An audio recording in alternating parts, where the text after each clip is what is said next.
Hi, this is Danae London with the Acadian Garden and Apothecary, and this video is all about how to build a productive vegetable garden for virtually free. So the time has come and you're ready to start a vegetable garden and you don't really know where to start or even if you'll be able to afford to make the vegetable garden. I think we've all probably noticed that prices are steadily climbing, whether it is food, gas, building materials. I mean, you name it, the price has gone up. And it's easy, I think, for a lot of folks to feel like it's too late for them to start building a vegetable garden or getting into the homesteading life or living more sustainably because there's usually such a large upfront cost associated with it. Well, I am here to share with you that there is a way to start your own vegetable garden for virtually free. It does take a little time and it takes a little manpower, but it is completely doable for most people in most situations. So in today's video, I'm going to help you identify what free resources you most definitely have available to start your own vegetable garden, or at least start building up the materials that you'll need to build your vegetable garden. And then we'll talk about how to plan and design your garden based on the resources that you have available.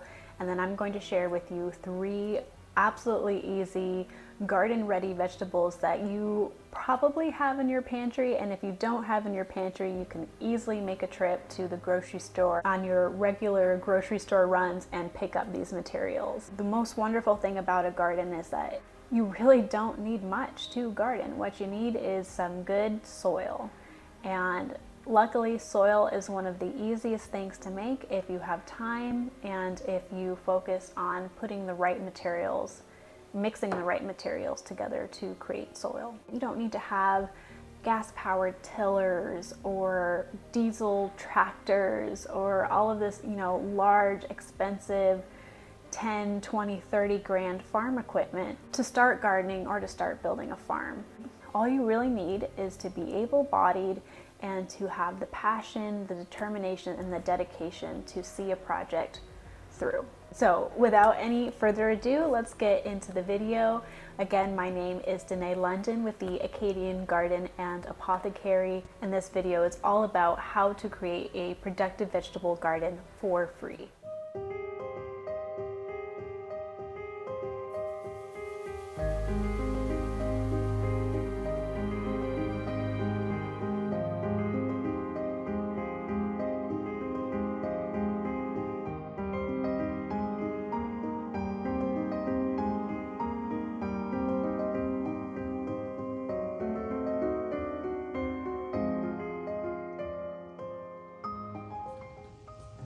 Though we usually associate gardening with the spring and summer, autumn is an excellent time to prepare for the following growing season. The cool weather makes manual labor more comfortable, and many free resources will literally be falling out of the sky. This is the ideal time to prep your garden soil and build raised beds. So the first step is to identify your free resources and gather as much of it as possible. So first is our free organic matter. At a bare minimum, you will need fallen leaves from deciduous trees, grass clippings, and kitchen scraps. Collect these materials in the fall and all year round to build up your free resources. You really don't need much to collect fallen leaves. You can literally drag your foot to bunch them up and then collect them in your arms. It helps to have a rake and wheelbarrow for easier collection, but it's not necessary if you're willing to expend the energy. Before I had a wheelbarrow, I would collect the leaves with my hands and put them into a 5-gallon bucket. Now, if you don't have enough leaves to rake from your own yard, you can also ask neighbors for their leaves or offer to take bagged leaves. There's lots of ways to get leaves for free, but just be aware that some yards may use pesticides or herbicides, and those can get on the leaves, so just be careful about where you get your leaves from as much as possible. Still, sometimes we have to work with what is available and work to improve contaminated soils with great care and time. Grass clippings are also super easy to acquire. This should also be considered for pesticides and herbicides, so just keep that in mind. If you have a lawnmower that comes with a bag attachment, you can use this to catch the grass clippings. But even without a mower or a grass trimmer, you can collect grass clippings with your bare hands. It may sound silly and time intensive, but I actually did this last year, and those efforts fed numerous raised beds that each produced food this year. It may not be efficient, but it is economical and it is effective. So you can collect kitchen scraps such as peeled potatoes, onion skins, coffee grounds, and eggshells in a compost bin or even just in a Tupperware container on your kitchen counter. Don't include any cooked vegetables unless they were boiled in plain water, and try not to include anything with cooking oils, fats, or meats into your compost. So these 3 resources are the easiest for just about anyone to acquire for free, but depending on your circumstances, you may also have access to other resources. So other materials to add to your garden building arsenal include sawdust, wood chips, old straw or hay, seaweed, downed woody debris, campfire wood, and rocks and stones. So next is our free household items. These are items that you'll likely already have or could easily borrow from a close friend or relative. So these 3 main items are black trash bags, milk or juice cartons, and cardboard or newspaper.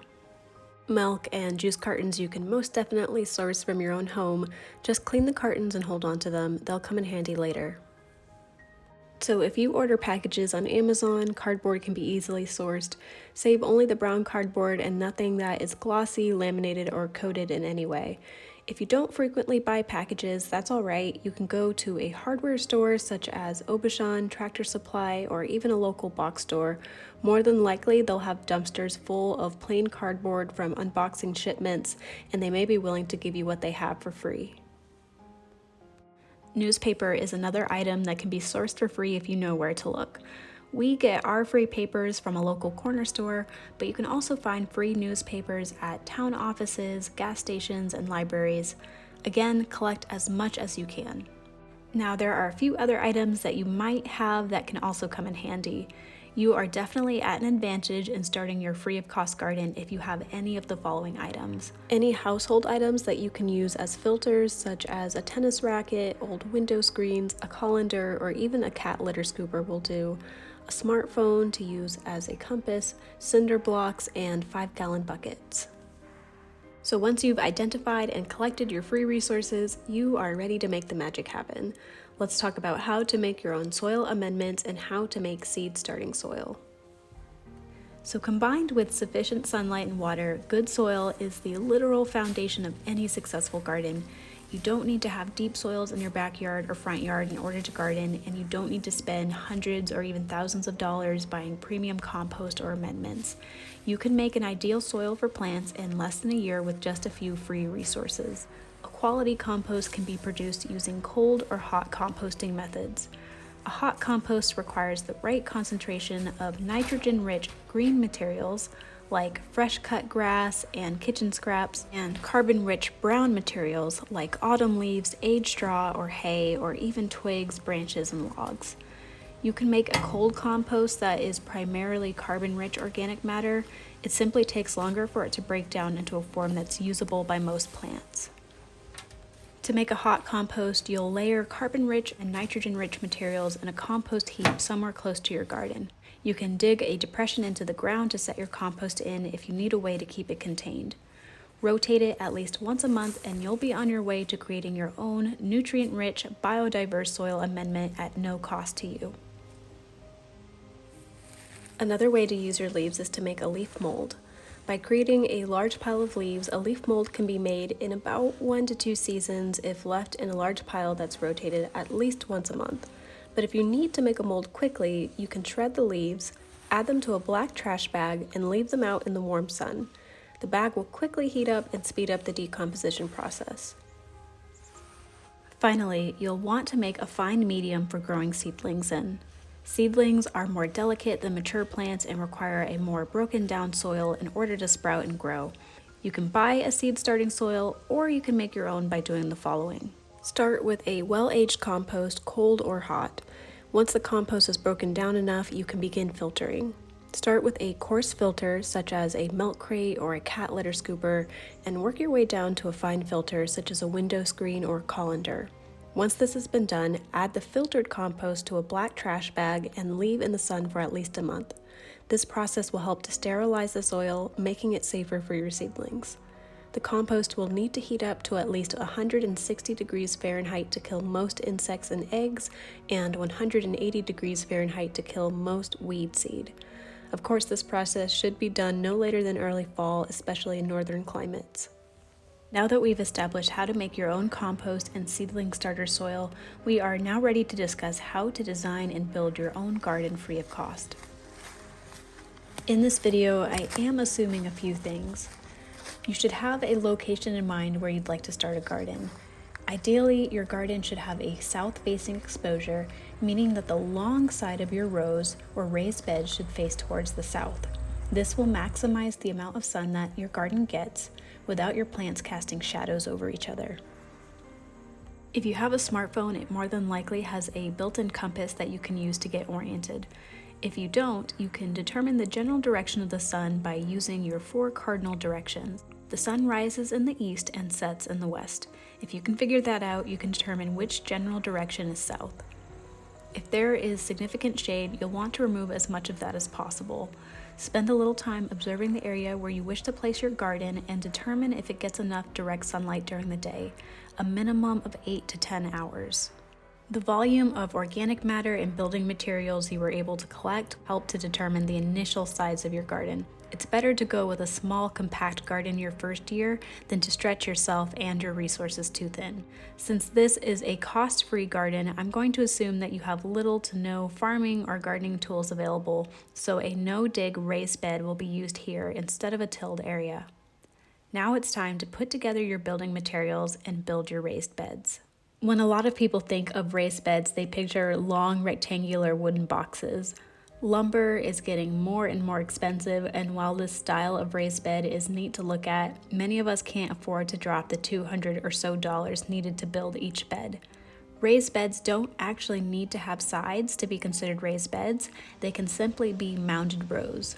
So if you wish to build a raised bed with a border, you can use materials other than lumber, such as rocks, cinder blocks, or even logs or campfire cordage. Of all of the raised beds I've helped to build, rocks are proving to be my favorite material. So rocks are obviously long-lasting and they don't rot, but they're also great at retaining heat and putting off the heat slowly. My rock-lined beds are usually the first to wake up in the springtime. Another benefit to rock raised beds is they also create microhabitats for beneficial insects like newts, salamanders, toads, and spiders. Cinder blocks are also long-lasting, and you can even use the square holes in the blocks as planters for things that you don't want to spread, like mint. Or you can simply fill the holes with flowers and have a beautiful living garden border. Even a rotting log found in the forest could be used to line your raised bed. This is a great way to set up a temporary border for a raised bed, as the log will break down in 2 to 3 seasons, adding rich organic matter to your soil while you save up the money to buy the materials you need to make it just how you want it. Remember, a raised bed's primary function is to deepen the growing medium if you have poor, shallow soils, so the edge doesn't have to be pretty to be functional. Build your raised bed by first laying down a layer of cardboard or 3 to 5 layers of newspaper. This will serve as a weed barrier and mark the boundaries of your raised bed. Next, add your composted material. I did 4 raised beds in this style and used various materials such as grass, straw, leaf mold, and partially broken down compost. Even in a single season, I was able to plant in all of these beds, so you don't have to have the perfect crumbly black compost to be able to grow immediately. I used compost that was only halfway ready and ended up with some volunteer plants, specifically tomatoes, potatoes, and squash plants. Some might see this as added weeding. I saw it as an added bonus. If you do have larger raised beds like those knee-height or taller, you don't need to fill those from top to bottom with premium soil. Hugelkultur mounds use large rotting logs and downed woody debris to build up the core or base of a raised bed. This is then covered with finer materials such as a leaf mold and finally a layer of plantable soil. Eventually, these logs will break down and slowly provide nutrients and biomass to your soil. At step 3, you are ready to grow your garden. But if you don't already have seeds or starters, this is no problem at all. You can actually start growing directly from your pantry. I've selected 3 vegetables that are easy to grow no matter the climate or soil condition. Now, if you enjoy carving pumpkins in October, then why not save some of the seed? You can bake them in the oven and add some salt for a tasty snack, or you can let the seeds dry for a week and store for planting later. Be sure to watch my video that covers some of the basics of seed saving for more information about how to properly store seeds.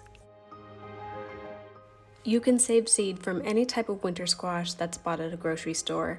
These plants are easy to collect seed from. So say you're just starting out and working to create a usable compost for your garden, but you need to start producing food right away. If you don't have enough time to wait for your compost to age, you can also grow squash directly in the compost. You'll want to first start your seeds indoors in a warm, sunny spot. You can use your homemade potting soil and milk cartons cut in half as your planters. If you're using plastic milk cartons, you can also use the top of the carton as a greenhouse to cover your seedlings and keep them warm in the spring. Now, back to the pantry. If you have a bag of potatoes that are beginning to spoil, don't throw them out just yet. Potatoes are another great vegetable for beginning gardeners and unworked soils. It's usually recommended that you only use certified seed potatoes to avoid potato blight, but you can grow directly from your pantry with store-bought potatoes that are beginning to produce sprouts. A single potato can make multiple potato plants. Simply cut the potato into 2-inch cubes, leaving at least 1 or 2 eyes on each potato, then leave it for a few days in the sun to allow the exposed part of the potato to cure before burying it in the ground. Like squash, potato can be grown in unfinished compost. You can even grow potatoes directly on unworked ground simply by covering and mounding them with sawdust or straw. Garlic is another item that you probably already have in your pantry, and it's a great plant for beginner gardeners. So garlic is great because if you're just starting your garden in the fall, there may still be time to plant garlic for a harvest next year. All you need to do is break the garlic into its individual cloves and soak those cloves for an hour in water. This will help to kickstart the rooting process, and then all you need to do is stick the garlic in the ground and you'll have a harvest for next year. It's just so easy to get your own vegetable garden started, and these plants will help to inspire and encourage your efforts while you work on building your beds and improving your soils. With a little patience, planning, and resourcefulness, you can start a garden at little to no cost to you. So if you enjoyed this video and would like to see more content like it, be sure to hit the like button down below and subscribe to the channel. You can also hit the bell notification, and that will let you know anytime I release new videos, usually once every other week, or occasionally I'll have a little extra video in between there, usually like a garden journal. Thank you so much for watching, and I will see you in the next video.